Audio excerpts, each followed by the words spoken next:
Hello and welcome to new episode of Insurance Mantra, your weekly guide to understand the world of insurance only on ET Now. Today we are focusing on a key part of insurance industry, that is life insurance. We'll talk about how life insurance work as a financial security for your family. Is life insurance an investment or mainly protection? What is the protection gap and why it matters? Why life insurance penetration in India has gone down, and the impact of fraudulent claims also we'll discuss in this show. And there are some proposed reforms for the insurance sector. What will be the impact of that reforms will also be discussed in the show. You can also send your insurance questions for our expert speak segment. We will take that questions in the second segment. But first, in our leadership insight, I am joined by Alok Rungta, MD and CEO, Generali Central Life Insurance. The company has a new brand name after the Central Bank of India brought a stake. Thank you so much, Mr. Rungta, for joining us today, and many congratulations on this new chapter of your company, the new name of your company, new brand of your company. So time to start our conversation, Mr. Rungta. So just I want to understand, because we are focusing in this show about the life insurance, nowadays we see that insurance companies has started focusing on pure protection plan. Do you think that there is more need to focus on pure protection plan, term insurance plan, which is lacking at the industry at large? So firstly, thank you, Anurag, for the brand change compliment and the name change compliment. I think your question is very pertinent in today's environment.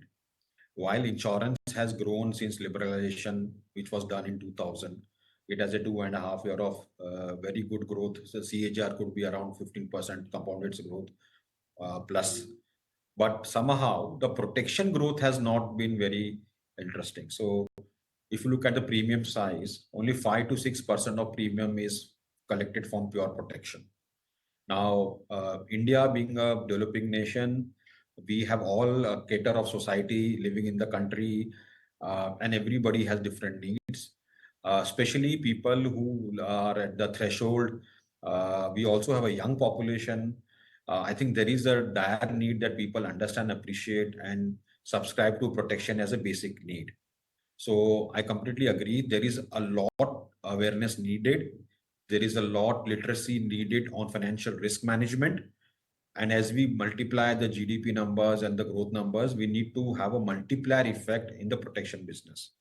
In fact, just to complement what I'm saying, recently the Life Council, which is a council of all life companies, they have started ads, and one of the main aspect of the ad is also on protection aspect, while they're covering other aspects of the business also, because collectively the industry believes that area needs more penetration. While insurance have reached tier 1, tier 2, I am not sure if protection has reached as much the saving with protection has reached. So definitely there is a lot Confidence are to do, going ahead. The term insurance share or pure protection share will increase because mindset of public is changing, and the newer generation is believing that life insurance means pure protection insurance, life insurance means term insurance. I believe the new generation is more evolved and more educated, more learned. When I talk to the youngsters at their age, I would have not known as much also as much they know. So it's a very learned generation. I think they are looking at how do they participate and understand, because their ability to understand risk, they have seen more uncertainty than we have seen. While there is positivity in terms of outlook, there is always, there is a tailwind always there to say there are going to be challenges. So I think they are also getting aware of the uncertainties we live in, and nothing better than a protection product to ensure that if there are uncertainties, how do you live without any stress, because you have planned for it. And hence, I think the youngsters are also looking at this with a much more open arm than the earlier generations had. Okay, sir. Sir, one thing I want to understand from you, that in life insurance industry earlier there used to be a lot of tax advantages. Means I bought my first life insurance policy just to save tax under 80C. Otherwise, there was no motivation back then in 2012 to buy a life insurance policy. But now with a new tax regime, and from this year we'll see that more than 95% people will shift to new tax regime. Do you think that has impacted life insurance industry, and all the advantages you were able to offer, that's not there anymore? See, Anurag, if you take a step back and see why successive governments in mostly all the developing nations, not only India, insurance is looked as a very important sector, and there are tax reliefs in most of the Asian markets because for all developing nation, long-term funding for the government is very key. So if the government runs with a very large borrowing program, insurance is one sector which participates a lot because there is a matching of what we call as long-term need. So government needs long-term funding, and because when we take premium from the customer for a long-term contract, we are also able to participate in the long-term funding program of the government. Today, as we speak, if you look at the outstanding GSEC of government, 60% of those are held by banks and 40% are held by insurance companies. So what I'm trying to say is the sector is very important for the government, and hence always in every country, developing country, people have been given tax incentive, which was the case in India also. In fact, I'll go back, Anurag. Your time it was 80C. In my time, there was another thing called 80L also, which was specifically for pension. And that's where I started my journey on insurance, right? So obviously, as the economy is growing, there is a challenge when some of the tax benefits are being taken down. There is a So, challenge in for another improving way, you as are a saying, practice. in your words, I can assume that you are saying that it is impacting life insurance industry, and the government should consider to give benefits to life insurance industry I under the new tax completely regime also. Am I I saying it completely correct? believe I completely believe that we have still not become a very developed nation, and it will take us some time to reach that status. Until you don't reach the status, we will need continuous long-term funding for a stable economy. Otherwise, you will not fund long term. You will end up having money more in the short-term period. And there are many other instruments and industry, I don't name out anyone, where people enter for a short period, right? But then to bring stability, to bring predictability in the cash flows, both for the insurer and the economy, I believe it is important that we keep on supporting the insurance industry, and it will support the economy as a whole, both for the consumer and the government. So my firm belief is we should look at some of those benefits to roll back. Okay, okay. So you said it, sir, on record that government should roll back and give more incentives to life insurance industry.